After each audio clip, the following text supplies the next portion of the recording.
Estamos começando mais um programa Encontro com a Espiritualidade, onde nós queremos agradecer pela tua audiência e por mais essa oportunidade de estarmos juntos. Vamos fazer a nossa prece. Deus de amor e bondade, que a tua luz e a tua misericórdia nos envolva, Senhor, para que em sintonia contigo possamos buscar esta verdade que nos liberta. Abençoe, Senhor, cada lar conectado conosco nesse instante. Que o teu amor se estenda, que possamos estarmos unidos em pensamento, em comunhão, buscando a nossa espiritualidade. Graças te damos, Senhor, que assim seja. Gente, hoje nós vamos falar um tema muito interessante. Nós vamos falar bem-aventurados os mansos e pacíficos. No mundo de tanta violência, nós vamos falar o inverso, né? Nós vamos ver qual é a vantagem de ser manso e pacífico, né? Seguindo as orientações de Jesus. Então, observa só, em Mateus, no capítulo 5, versículo 5, olha como é fácil gravar.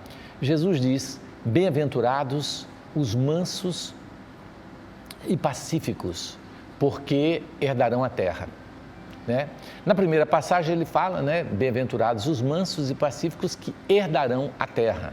Quer dizer, a terra ela vai ser dessas pessoas que são mansos e pacíficos. E Jesus faz, então, da mansuetude, da brandura, né, da habilidade, da doçura, da paciência, da obediência e da resignação uma lei divina. E nós vamos ver por que Jesus nos diz que são bem-aventurados os mansos e os pacíficos, ou seja, os que não são violentos e sabem lidar com essa situação. Ele condena, na verdade, né, todo tipo de violência, a cólera, o ódio, a animosidade, enfim, tudo que é anti-paz, anti-mansuetude, né? Agora, é muito importante nós entendermos que existe uma diferença entre ser manso, né, e pacífico e ser indiferente. As pessoas entendem, às vezes, que ser manso e pacífico é ser indiferente. Tipo aquela música, tô nem aí e deixa para lá e fica por isso mesmo. A mansuetude não caracteriza a ausência de atitude, ao contrário, ela caracteriza uma grande atitude, tá certo? E que não é qualquer um que é capaz de assumir essa postura diante de uma ofensa, diante, né, de algo que lhe irrite e que causa grande irritabilidade, você ser manso, dócil e pacífico. Quer dizer, essa é uma atitude que não é qualquer pessoa que tem. E é nesse aspecto que hoje nós vamos fazer esse trabalho nosso interno de como lidar com essas situações difíceis, né, que a gente enfrenta no dia a dia. Vamos seguir aqui as colocações do Evangelho para depois a gente fazer essas recomendações e essas dicas que é importante na busca da nossa espiritualidade. Olha só, gente, Mateus, no capítulo 5, versículo 40, ele diz assim, ao que te bate numa face, ofereça-lhe a outra. Então veja, durante toda toda a vida do Cristo, ele pregou para nós a não violência. Então ele diz que se você bater na face direita, vire à esquerda, ofereça-lhe a outra, né? Então, mostrando que nós não devemos ser violentos, nós não devemos agir com violência. Ele fala também, por exemplo, que se alguém lhe rouba o manto, né, ou a capa, dele também a túnica. Ou seja, se alguém vir te assaltar e falar, me dê o celular, né? E se você tiver com o carregador por perto, você fala, peraí, mas o senhor não quer levar o carregador também? Já está aqui, eu já levo o carregador. É nesse sentido que ele quis dizer. Agora, você acha que alguém vem roubar o nosso celular e a gente toma essa atitude? Nunca, por isso que a gente morre por causa de um celular. Ou seja, seguir as recomendações do Cristo não é sinônimo de santidade, é sinônimo de inteligência. Ser inteligente é não ser violento, porque a atitude violenta não é uma atitude inteligente, é uma atitude animalizada, é uma atitude de quem realmente ainda não adquiriu essa elevação espiritual no sentido de saber lidar com as intempéries da vida.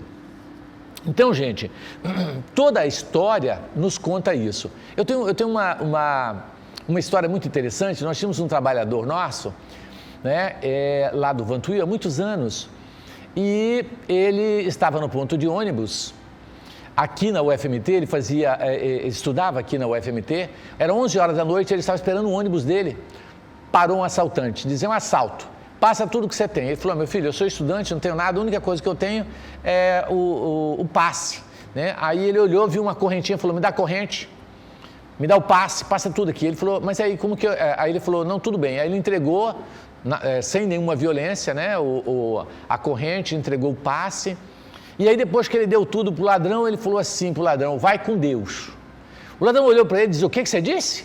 Ele disse, vai com Deus. Aí ele voltou e falou, não, toma seu passe de volta, vou levar só a corrente. Achei interessante isso. Então você veja, o ladrão devolvendo o passe para ele não ficar sem o ônibus para ir para casa. Então, veja se ele não foi inteligente, que de qualquer maneira ele seria assaltado.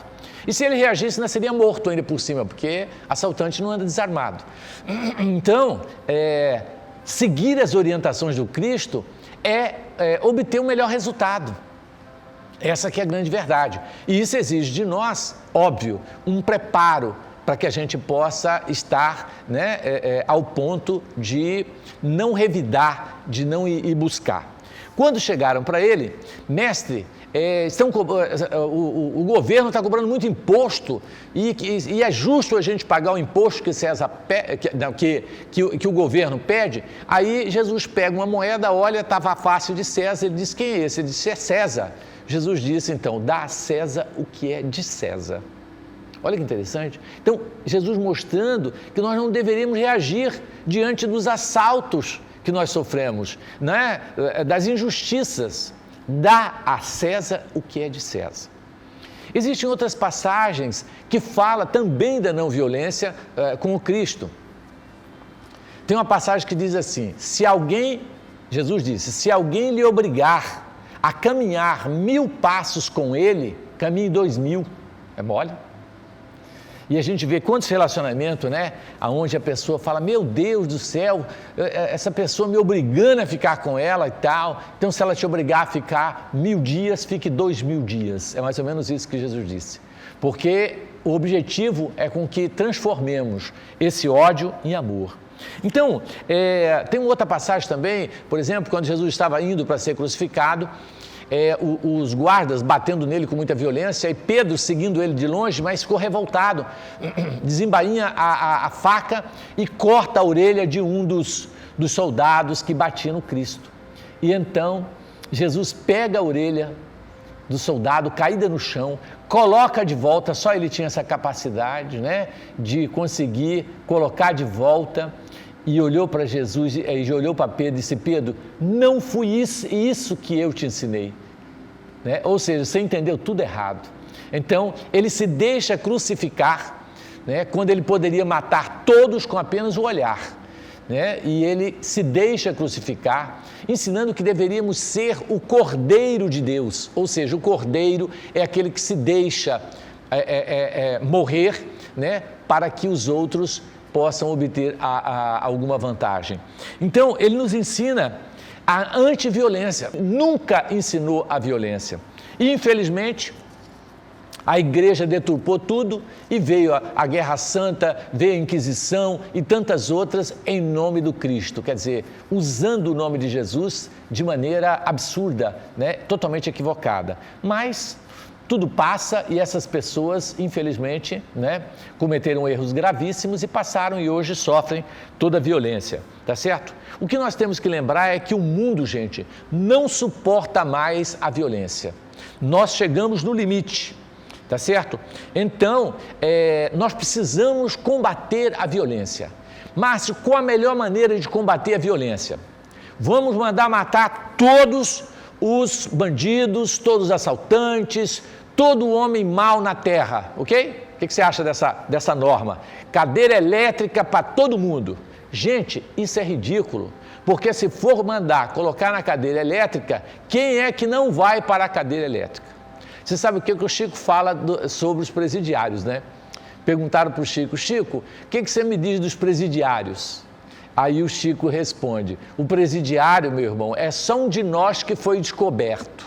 Preste bem atenção nessa frase. O presidiário é um de nós que foi descoberto.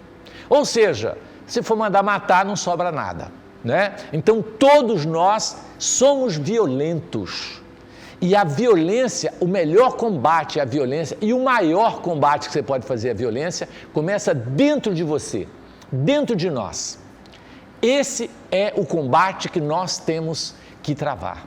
Porque eu estava lendo um livro maravilhoso, vocês precisam ler esse livro, de Leon Tolstói, O Reino de Deus está dentro de nós. É um escritor alemão, ou russo, não me recordo, que inspirou Mahatma Gandhi a pacificar toda a Índia, né, sem violência. Então, esse livro é extraordinário, falando da violência. Então, quando eu li, eu apaixonei. E eu entendi por que Gandhi também se apaixonou por esse livro. Então, Leon Tolstói, ele nos lembra que nós somos tão violentos que até as nossas expressões são de violência. Por exemplo, quando você vai falar para a pessoa ir em frente, você fala, toca o pau, manda bala, entendeu?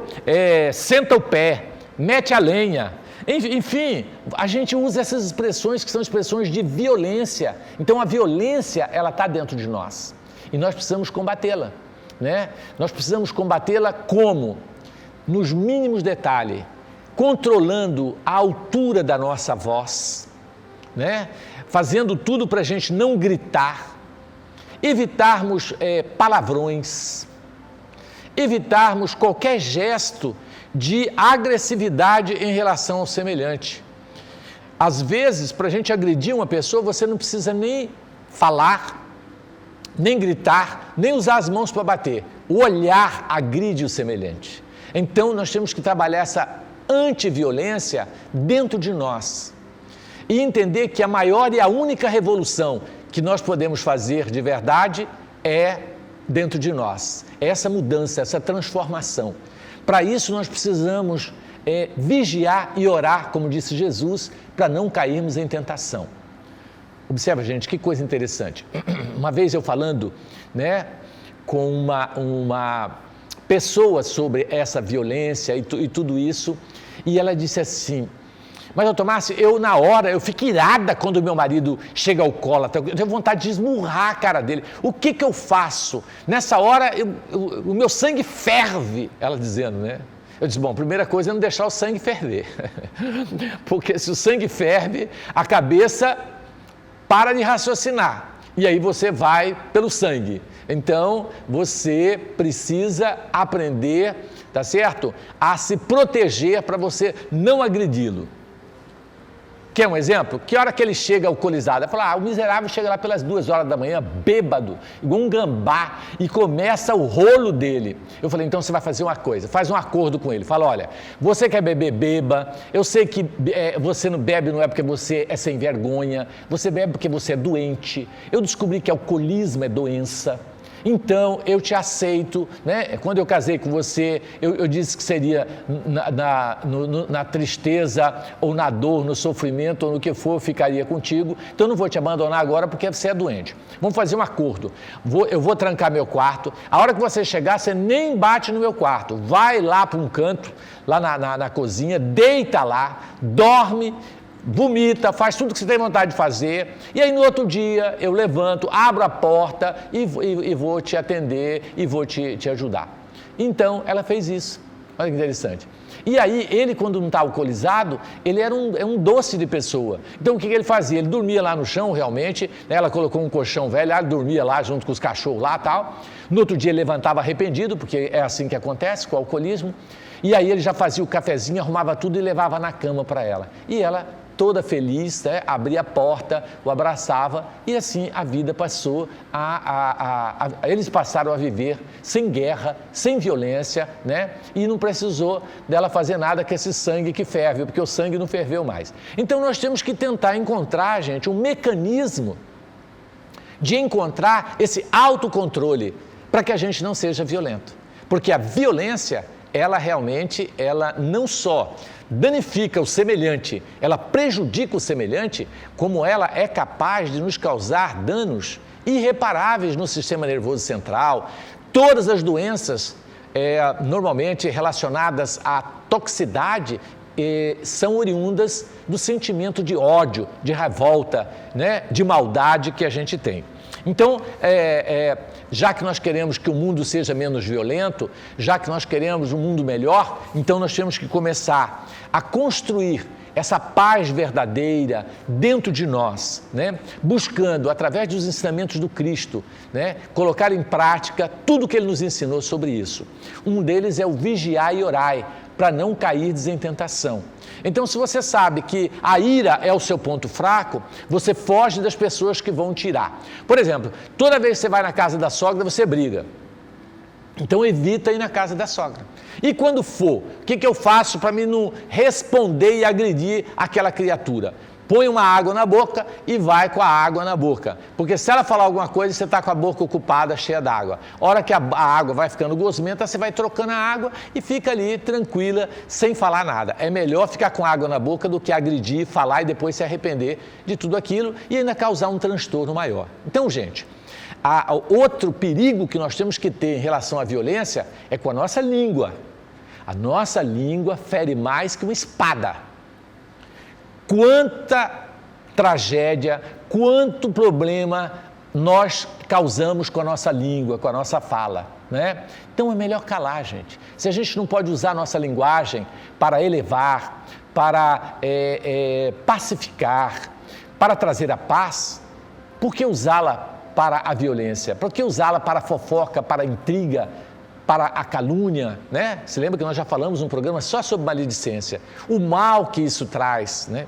Então nós precisamos buscar, através das nossas atitudes, trazermos a consciência tranquila de que tudo nós estamos fazendo para não sermos violentos.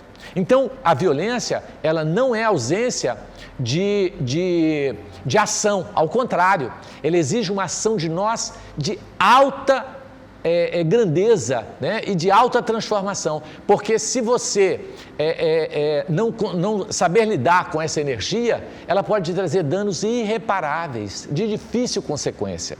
Então é fundamental que a gente comece a pensar, né, de que nós temos que mudar o mundo e acabar com a violência. Gente, as mulheres, de um modo geral, não estão mais suportando os homens grossos e agressivos. Não estão. Ninguém está suportando mais. Então, a pessoa vai largar, não adianta. Né? Aqueles caras machista, que querem mandar em tudo, quer aprontar e etc. tal, esquece. Né? A brutalidade não tem mais espaço na Terra. Nem os animais suportam mais a brutalidade. E hoje tem pena, se você tocar numa mulher, olhar para ela, porque você tem o que a gente chama de agressão psicológica, né? Até isso ela pode te denunciar, né? Por agressão psicológica, que é uma agressão às vezes mais grave do que a física.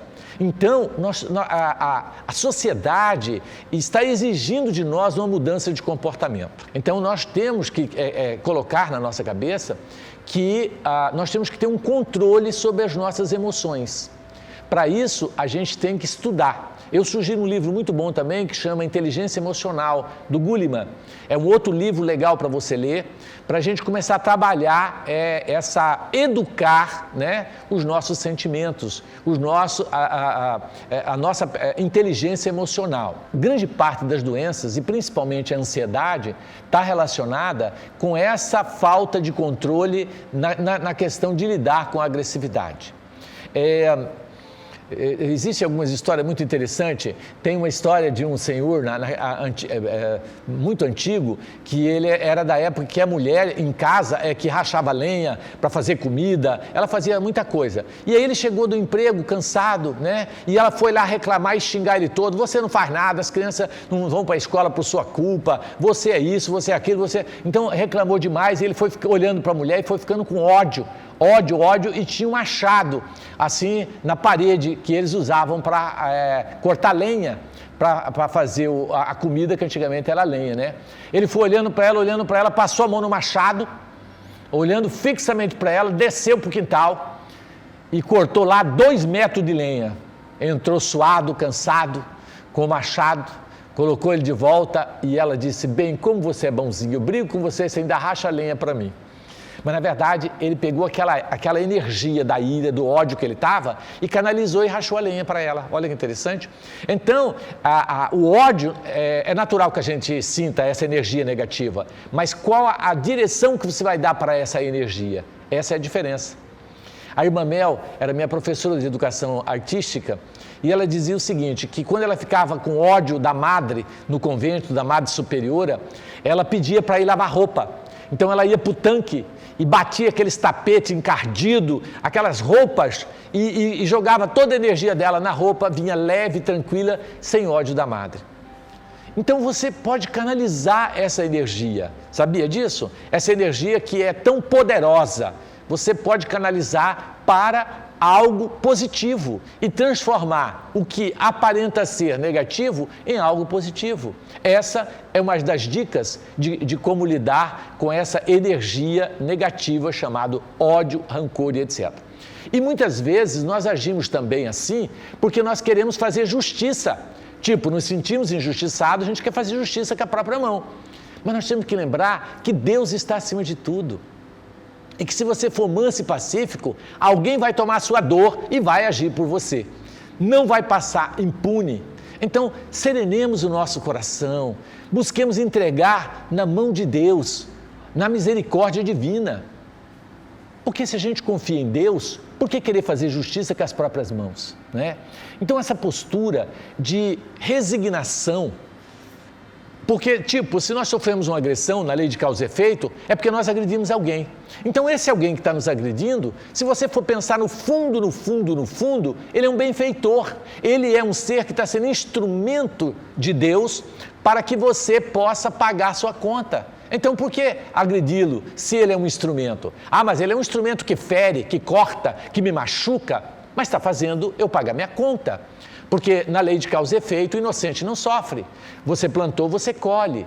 Deus, na sua misericórdia e justiça, não iria permitir que o inocente sofresse. Então, partindo dessa premissa, nós devemos serenar o nosso coração e dizer, Senhor, obrigado por essa coisa ruim que o Senhor colocou na minha vida. Porque graças a ela eu vou pagar os meus pecados todos.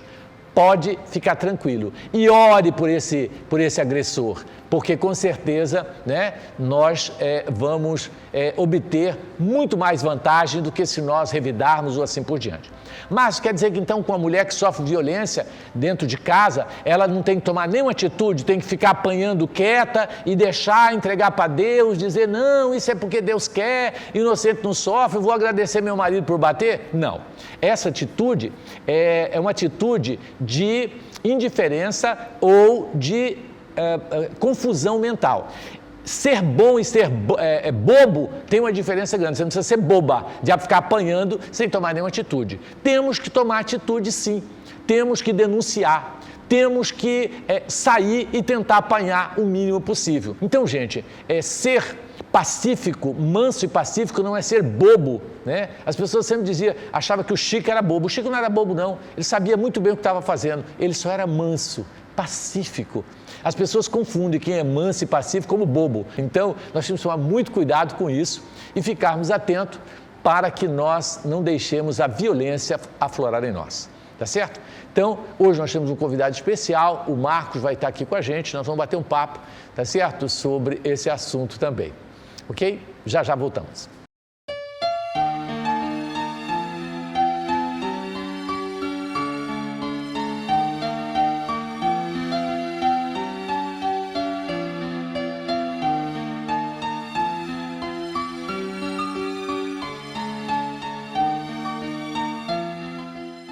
Gente, temos a grata alegria de ter aqui conosco o Marcos, um trabalhador que está com a gente há anos, né? Já fundou uma casa em Várzea Grande, Eurípides de Barçanufo, e é uma pessoa que é da nossa mais alta estima, que a gente tem um carinho enorme, como se fosse um irmão nosso, né? E que a gente tem um profundo respeito e que está aqui hoje nos dando a alegria de falar um pouco para nós sobre essa questão da não violência, da bem-aventurança dos mansos e pacíficos, né? Depois ele vai falar um pouquinho da casa dele, do trabalho que é feito, né? Marcos, seja bem-vindo ao nosso programa, né? E aí, o que você poderia estar falando mais? Bom dia, Márcio, meus amigos, irmãos de caminhada, né? É um prazer estar aqui. É um prazer imenso. Márcio é um irmão, eu acho que o Márcio é muito mais do que o irmão, né? Existem irmãos de sangue e existem irmãos de espírito. O Márcio é um irmão de espírito que tem o maior respeito, o maior carinho, mas acima de tudo é um amor muito grande, né? A nossa obra foi configurada, a gente pode dizer assim, né, Márcio? Foi configurada lá em Várzea Grande, dentro de um programa, o programa Concafras, mas muito inspirado no que o Márcio sempre fez no Vantuil de Freitas. Então é isso, o Márcio me chamou, eu estou pronto, ele me convoca para jogar, eu venho jogar, aqui eu sou goleiro, me lance, me abrace no ataque, e nós vamos falar de não violência, né, Márcio? Tá certo. De mansidão. Márcio, olha só, eu estava lembrando uma história interessante que eu tive com uma mãezinha. Escutem isso, essa história é fantástica. Então eu tinha uma mãe lá na escola e na sociedade que ela peregrinava no atendimento e eu sempre atendia. Então observem, aí ela sofria violência doméstica porque o marido chegava bêbado em casa e batia e agredia ela, né? Todos os dias. E eu observava ao mesmo tempo que eu sentia aquela mansidão dela em aguentar aquilo, em determinados momentos aquela raiva, aquele ódio, e ela não sabia o que fazer. E aí no momento, você vê como até quando você vai aconselhar sobre vamos dizer assim, a reflexão sobre a violência, você tem que saber falar. E aí um dia eu estava atendendo bastante gente, ela chegou com aquele mesmo problema, relatou no meio de todo mundo, eu cheguei, me aproximei pertinho dela assim, falei, olha, você tem que reagir. Falei assim, ela parece que acordou daquilo e foi embora para casa. No outro dia à noite, no meio da palestra, e ela chega interrompendo, seu Marcos, vem aqui no canto, eu estava fazendo a palestra, vem aqui no canto, eu estou com um problema. Falou, meu marido chegou bêbado em casa, eu me escondi atrás da porta com a panela de pressão na mão, a hora que ele passou bêbado gritando o meu nome, eu dei uma panelada, ele está caído no meio da cozinha. Eu falei, gente, eu tenho que parar a palestra. Fomos acudir o homem. Então, levamos para o hospital, acudimos, e o que aconteceu? Teve um traumatismo craniano. Ela ficou 1 ano cuidando dele em casa. 1 ano. Então a pessoa não sabe como reagir, Márcio. Esses surtos de violência, fica aquilo acumulado. Quando ela vai obtemperar alguma ação, gente, quando você vai fazer algo, nós fazemos isso descontrolados. Nós usamos a mesma metodologia, o mesmo método que é ferido, o mesmo ferrolho. A gente acha que o equilíbrio, você acha que o equilíbrio está em fazer da mesma maneira, usar o mesmo procedimento, ser tão violento. E olha, a história dela para mim foi fantástica, porque ela quase matou o marido. Depois ela ficou cuidando 1 ano, aí depois eu perguntei, mas e aí, valeu a pena? Ela falou, não valeu. Eu carrego comigo até hoje aquilo. Quando eu vi ele no chão da cozinha, ensanguentado, desacordado, eu achei que eu tinha matado. Até hoje eu não consigo explicar isso para os meus filhos. Tudo bem, ele entendeu, ele mudou, ele está mudando, mas eu não consigo. Da maneira com que eu feri ele, até hoje eu não me curei. Ela fala isso. Até hoje eu não consegui superar aquilo. Então você vê que até mesmo nós, não que temos mais conhecimento, só que somos melhores mesmo. Não, mas até mesmo a gente que vai orientar, né? Orientar, olha como isso tem que ser cuidadoso, Márcio. Você viu? Você falou, você tem que reagir, ela diz, então eu vou reagir. Agora é comigo. Eu vou tomar uma atitude, né? Por isso que eu comentei, Marcos, que ser manso e pacífico não é ser bobo. Você tem que reagir, mas a palavra correta não é reagir, é agir. Porque reagir é uma reação, né, que você vai acabar respondendo igual na violência. Então, agir é agir de outra maneira, é buscar outros meios que não seja a violência. Essa é uma atitude, é uma ação, né? Não é uma indiferença. Indiferença é você continuar apanhando e deixar a coisa para lá rolar. Não, Tomás falou que eu tenho que apanhar mesmo. Não existe isso não, né? Então, nós temos que tomar uma atitude, mas não uma atitude também de violência. Porque aí ela ficou com sentimento de culpa e ele passou a ser a vítima na história. E ela me diz assim, nossa, eu peço perdão para ele. Parece assim, que todas as surras que ele me deu não fazem diferença hoje. Mas aquilo, eu peço perdão a ele todos os dias. Eu estou com ele, a nossa vida mudou muito depois daquilo. Mas eu sinto que eu poderia ter procedido de outra maneira, não com aquela violência toda, seria muito diferente, seria muito melhor. Outra questão, Marcos, que eu vejo é o julgamento. Às vezes você vai julgar uma esposa dessa, uma situação dessa, só Deus sabe os anos de sofrimento que foi acumulando ali para que ela tomasse essa atitude, né? Então é fácil julgar, mas fica na pele dela apanhando todo dia, e aí né? Então nós não podemos jamais condenar uma pessoa por uma atitude dessa. Eu acho que nós temos que ter amor, compreensão também, né? E entender que ela chegou no seu limite, né? Mas ela poderia ter tomado outra atitude, como, por exemplo, largar dele. Se você sente que não dá, é melhor você largar essa cruz no meio do caminho do que você matar a cruz, porque você não pode matar a cruz. É melhor abandonar para pegar na próxima do que matar, né? Matar, nós não podemos matar nada, né? A violência tem que ser combatida. Quando Moisés disse no 5º mandamento, não matarás, nós não podemos matar nada. Graças a Deus, eu não estou matando nem barata.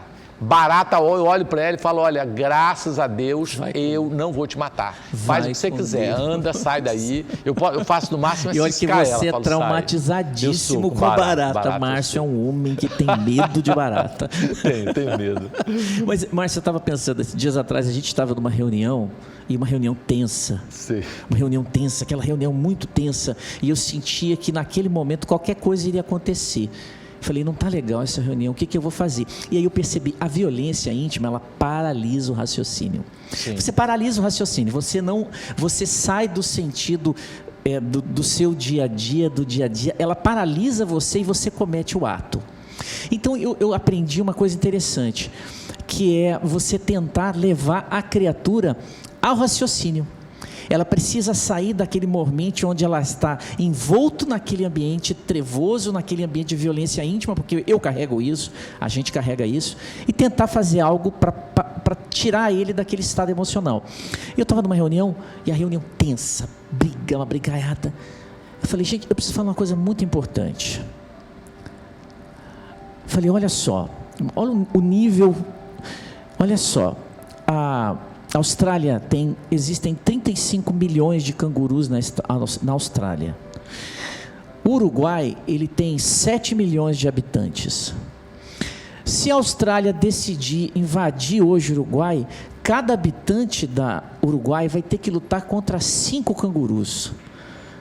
Todo mundo olhou assim para a reunião, um ficou olhando, foi aquele silêncio. Mas o que eu percebi, idiota isso parece, né? É tão infundado, tão bobo, não tem nada a ver com o tema, mas as pessoas ficaram sem saber o que fazer. Eles perceberam imediatamente que algo estava acontecendo errado. Um raciocínio bobo, tosco, mas a gente tirou eles daquele estado emocional negativo. E como a gente precisa fazer isso? Precisa, Isso é uma técnica, Marcos, que você fez interessante, inconsciente, mas é de driblar nossa mente para que ele raciocine. Às vezes, quando eu pego uma pessoa incorporada, sabe, com espírito, e você tem que tirar ela daquele padrão vibratório. Então eu pergunto, o que você almoçou hoje? Aí ela começa a pensar o que ela almoçou. Quando ela pensa no que ela comeu, ela desliga, faz a desconexão com a entidade e ela volta ao normal. Aí eu falo, você comeu abacaxi? Não. Teve o quê? Aí arroz, feijão. Aí quando eu faço ela pensar, ela sai do quadro. E a gente usa essa técnica, Márcio, dentro do centro espírita, é muito usado, porque o paciente está num transe. Sim. Você precisa lembrar que o paciente é dono do corpo. Sim. E que o espírito é que está o dominando. Então você leva ele para o dia a dia. Exatamente. Para ele pensar. Para ele raciocinar. O raciocínio, porque o equilíbrio está no raciocínio. A emoção toma conta, causa o torpor nas emoções, e aí você... Lá em casa eu aprendi assim. Nós temos um temperamento, eu e Gemima, bem diferente. Eu sou mais dócil, mais efusivo, mais assim, e a Gemima ela é mais séria, mais firme. Então a gente aprendeu. E o João, ele é a mola, ele é o ponto de equilíbrio no processo. Então o que a gente aprendeu? No início a gente se engalfinhava, todo casal é assim. Sim. Aí hoje a gente percebeu que quando um não está legal, o silêncio é o melhor remédio.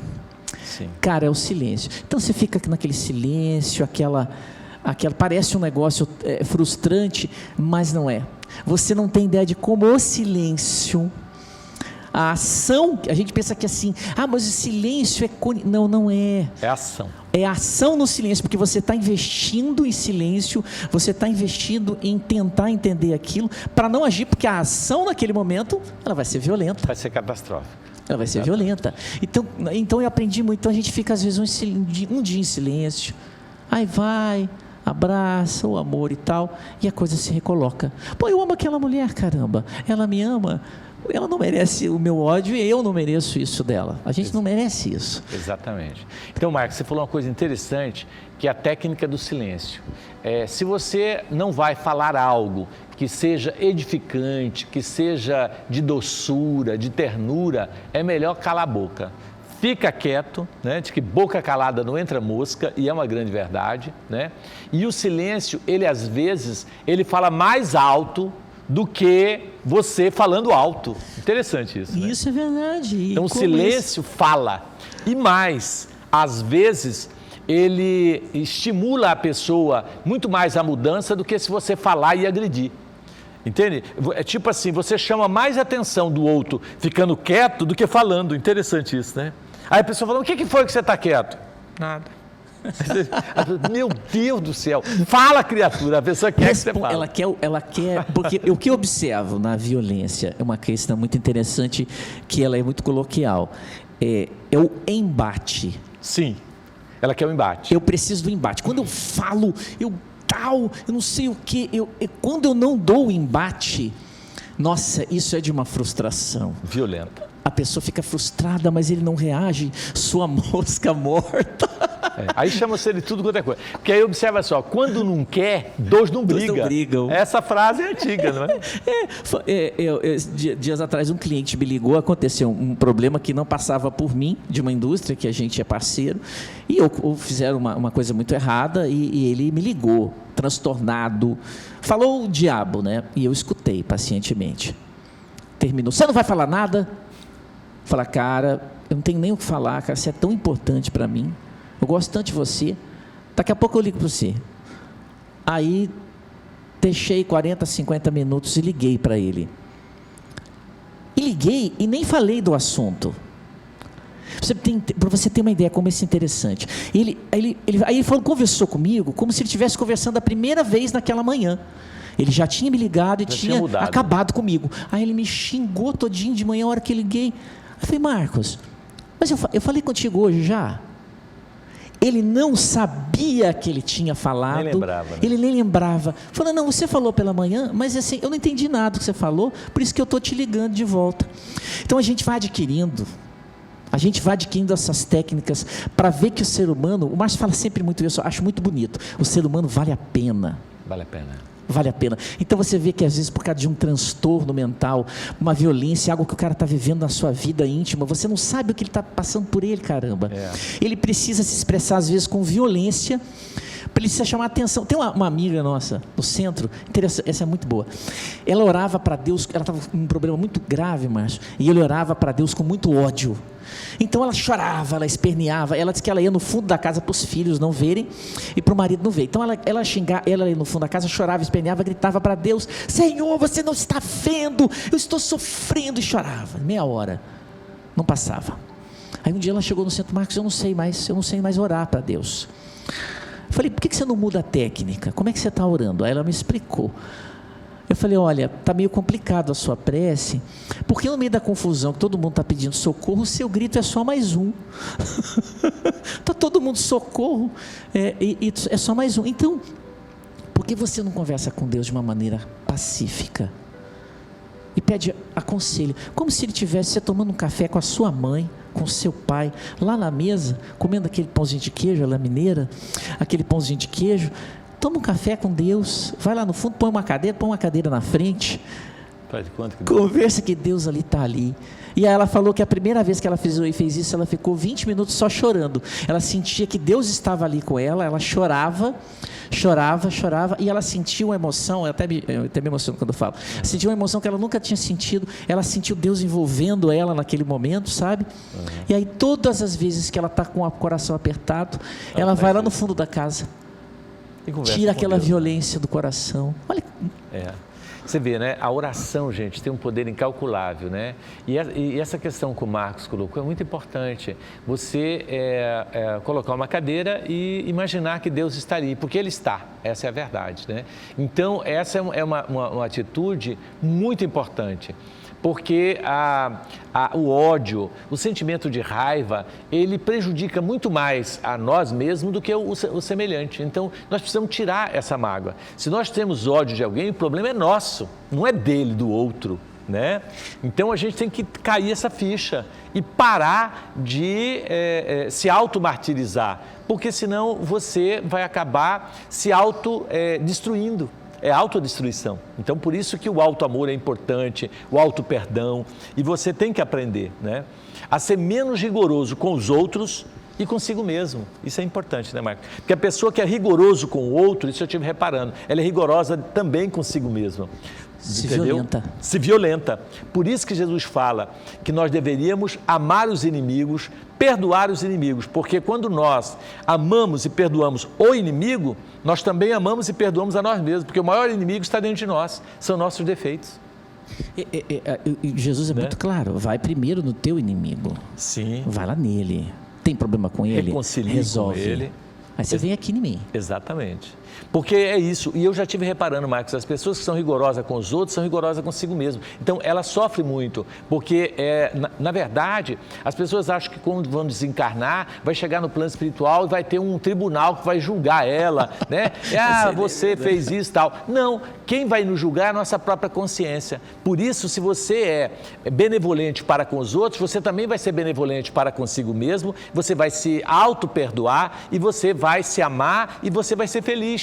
Porque quem nos condena é a nossa consciência. Perfeito. Não é isso? Sim, Deus não condena ninguém, imagina, Deus é amor, meu filho. Deus não julga, Deus não condena, Deus jamais faz isso. É a nossa consciência que nos julga, é a nossa consciência que nos condena, tá certo? E nos faz sofrer. Então, nós precisamos realmente fazer as pazes com a nossa consciência. Por isso que eu gosto muito desse título, Reforma Íntima sem martírio. Para que você não se martirize, para que você aprenda a ser dócil com os outros e dócil consigo mesmo, né? Tem uma coisa, ele está dando-nos um sinal, tem uma coisa importante que a psicologia usa muito as técnicas de você acender na criatura a contraposição. Então, eu acho que é isso. Muitas vezes, quando alguém chega até você muito violento, mudar o assunto, perguntar, você está bem? O que você está precisando? Porque às vezes o mecanismo dela é esse, Márcio. Ele usa a violência como uma maneira de chamar atenção para o problema, para a situação dele. Então, você está bem? O que está acontecendo? Vamos conversar um pouco? E é muito importante fazer isso com quem está ao seu redor. Observa que a gente faz com todo mundo na rua, a gente tem paciência. Mas ali dentro de casa... É que a coisa pega. Que a coisa pega, onde está o maior problema está ali, que é ser colocado numa família que tem dificuldades, e a gente esquece de fazer isso dentro de casa. Eu acho que essa condição que você falou, não tem mais espaço para isso, e não tem mesmo. Não dá mais para o planeta já evoluindo, entrou em regeneração e a gente ainda perder tempo com violência. Exatamente. É uma perca de tempo absurda. Nem os animais estão suportando mais a violência, né? Ninguém suporta mais, né? Então, é muito importante isso. Gente, nós queremos agradecer a presença do Marco aqui com a gente, né? Dizer que o nosso bate-papo está bacana, mas o nosso tempo acabou, né? E dizer que nós temos que, então, fazer esse trabalho conosco. E tenha certeza, viu, Marcos, que hoje eu saio daqui diferente no sentido de pensar o quanto eu preciso ser, né, menos violento, porque as pessoas que me olham acham que eu não sou, mas é uma luta muito grande dentro de mim, assim, na tentativa de conter essa fera que nós sempre fomos, né? Essa fera bestial. Horrível. A besta fera. Eu me sinto animalizado. Não, mas é uma luta. Nós vamos vencer, né? Nós vamos vencer. Deus abençoe a gente. Muita paz.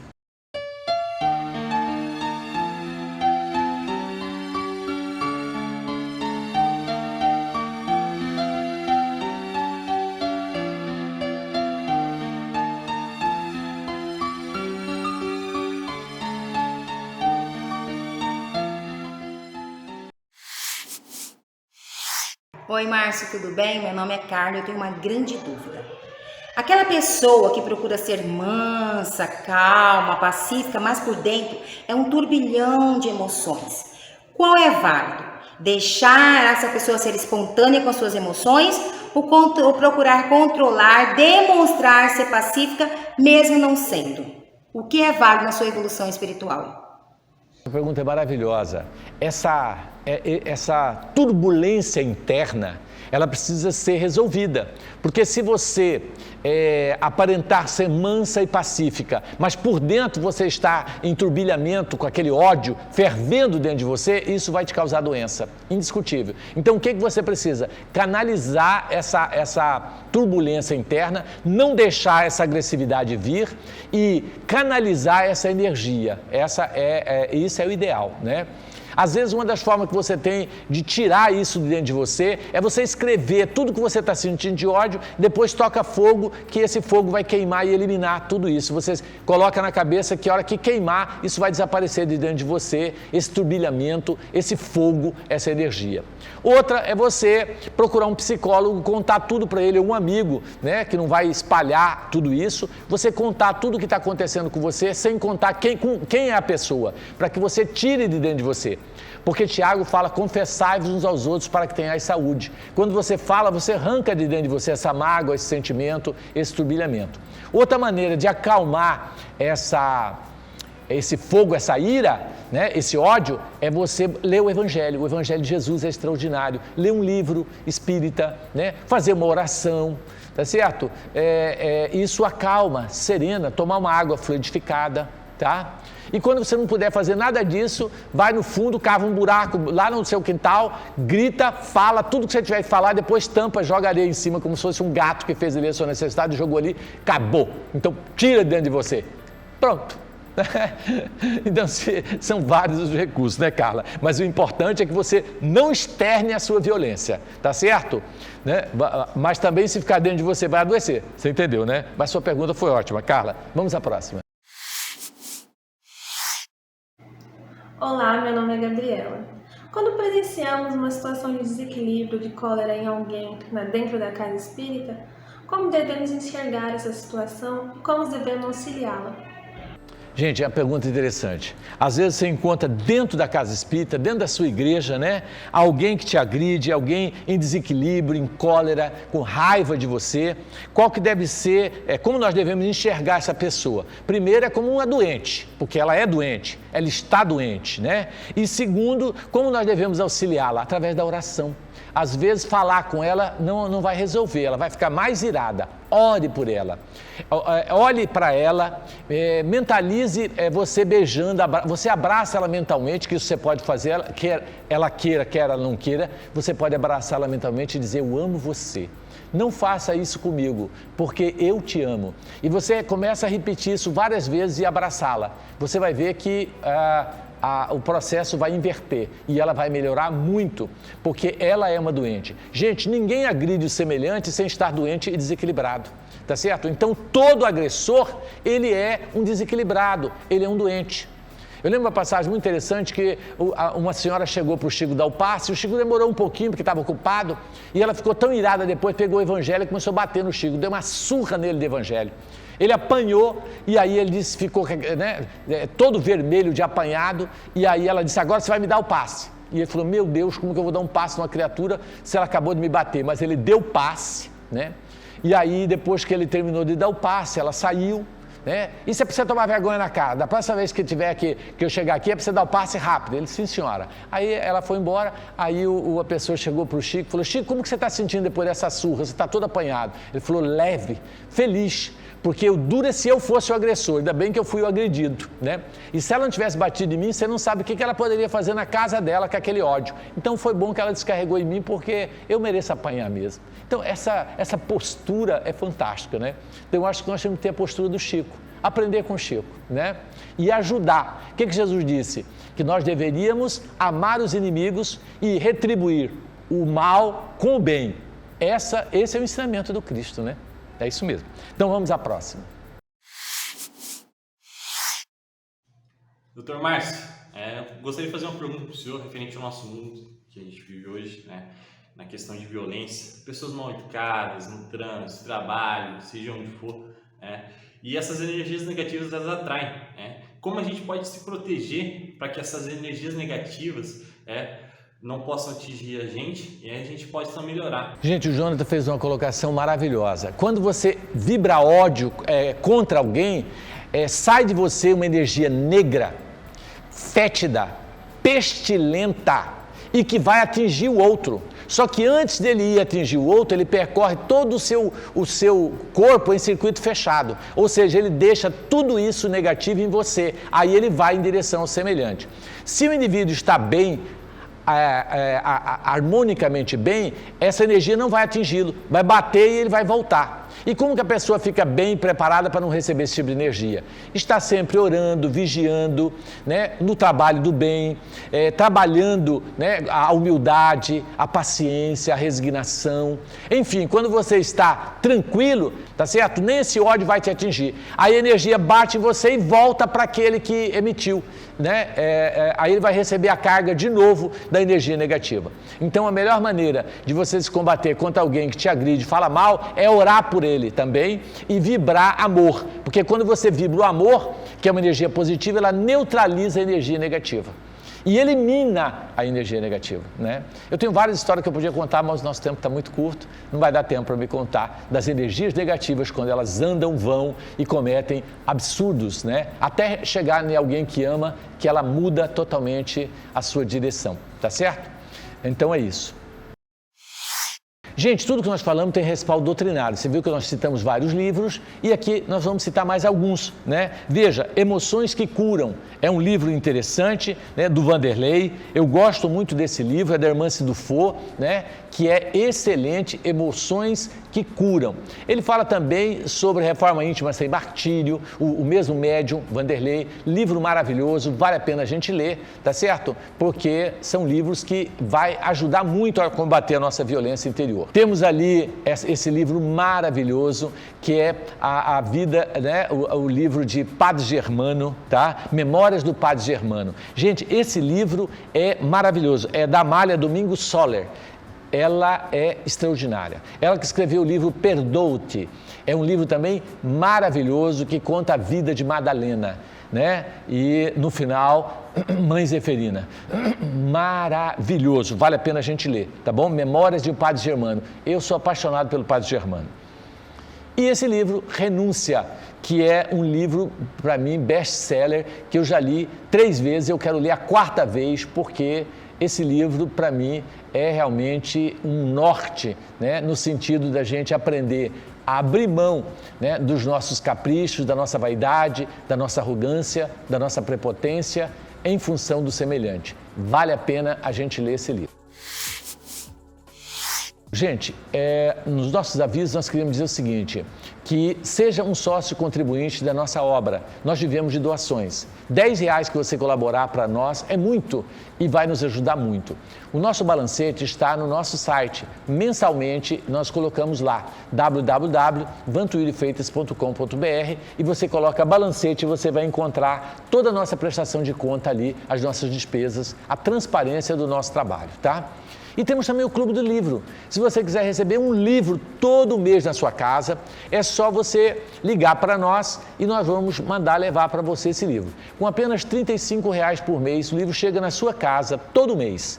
Agora, se você quiser, for um frequentador das obras Vantuíli e Freitas, você faz o sócio do Clube do Livro por R$25. Você pega lá o livro todo mês, mensalmente. Vale a pena você se tornar um sócio do Clube do Livro, porque estimula a leitura, gente.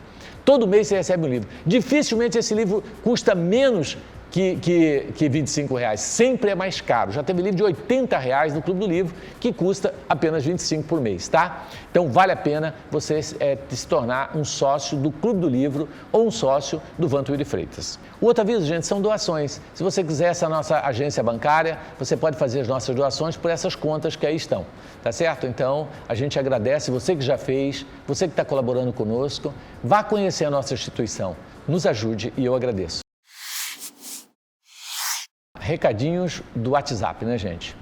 Observa só, muito importante a sua mensagem para nós. ou criticando, ou tirando dúvida, mas mande para nós. Nem que você mandar um oi, fala oi, aí está ali o telefone para você mandar, né, uma mensagem para nós no WhatsApp, para que a gente tenha um feedback, né, se você está gostando, se você não está, o que a gente pode melhorar para que o nosso programa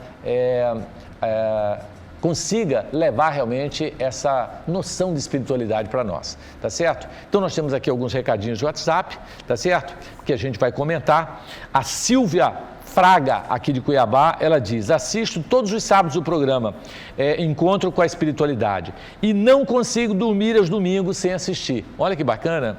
Tanto que estou agora assistindo, aguardando a fluidificação da água. Desejo a todos uma excelente semana.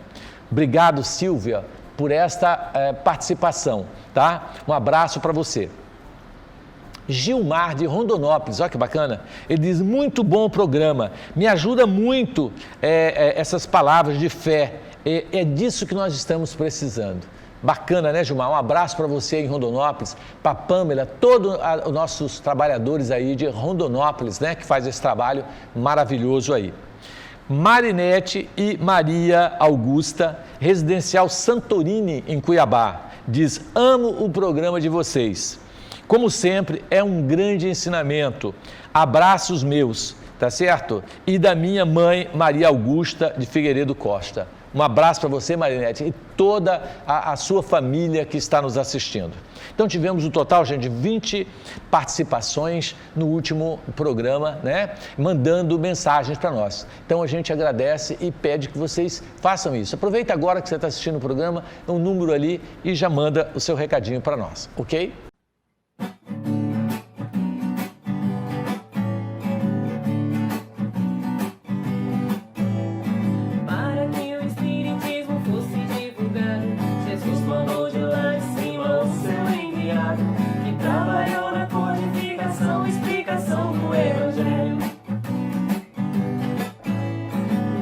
Professor com muitas coisas a ensinar, mas ele não sabia que isso tudo ia mudar. E conhecendo as mensagens começou a investigar. Perguntas e respostas começou a anotar aquilo que os espíritos podiam revelar. E com sublime foi inspiração e o trabalho de Kardec. Amigo, agradecemos a sua dedicação, que trouxe à humanidade a grande revelação. É a doutrina espírita que ajuda e consola o coração. Allan Kardec, Allan Kardec, Allan Kardec, Allan Kardec.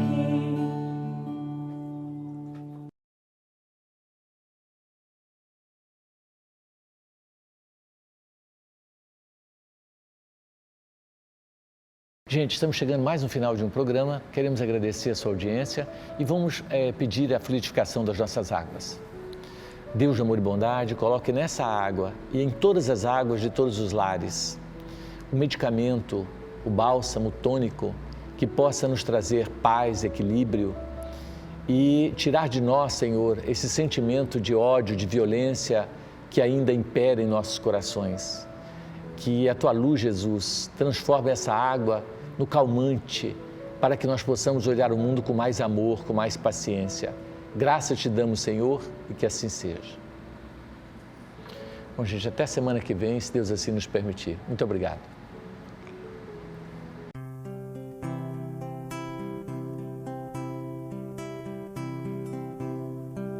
Todo trabalho é bem-vindo para as mãos que não se cansam de recomeçar. Esforço é preciso, é importante sabermos o tempo ocupar. A vida não é brincadeira, quem sabe esta chance demora a voltar. Se tem que ser feito é agora, é pra já, sem demora, este é o tempo e o lugar. Preciso se faz viver o bem, espalhar amor na canção. Ergamos a voz, tudo